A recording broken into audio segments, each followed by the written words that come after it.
la Ruth Contreras, avui estem aquí al Art Santa Mònica perquè avui inaugurem una exposició que es diu Repensem el joc. En aquesta inauguració estaran presents convidats també que després tindrem en una taula rodona el dia d'avui, que és dia 6 de maig, i demà 7 de maig també tindrem altres convidats. Parlarem del concepte de joc. Per què parlem d'això? Bueno, en realitat és perquè al voltant de tots els conceptes del joc no estan unificats, els conceptes. Llavors nosaltres el que proposem amb aquesta exposició i amb aquestes taules rodones és precisament això, repensar els conceptes o el concepte de joc.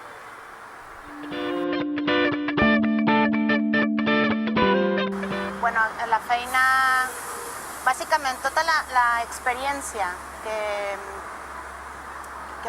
tengo o aprendo en el desenvolupament de jocs, després la puc transferir directament a la docència. I en recerca, bueno, això de desenvolupar jocs et dona molta oportunitat de mirar com és el procés, la metodologia, els processos, i això també a vegades se convierten en preguntes de recerca, no? Llavors, això és una forma més o menys com estic portant a terme aquestes tres facetes diferents. Sí, jo crec que ara és el millor moment per desenvolupar jocs aquí a Catalunya. A Barcelona, sobretot, aquest àmbit s'està impulsant molt. Hi ha diferents estudis que estan fent coses molt bones. Precisament avui aquí en aquesta exposició aquí a Art Santa Mònica presentem un joc que es diu Nilumbra, que és d'un estudi que es diu Beautiful Games, i aquest estudi és precisament d'aquí, de Catalunya.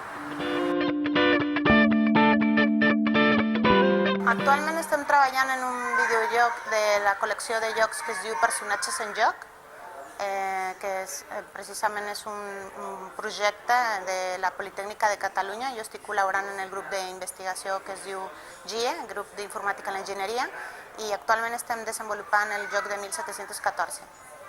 Avui tindrem una taula rodona, ara amb l'Oriol Comas, Màrius Serra i Emiliano Labrador, que és un expert en gamificació.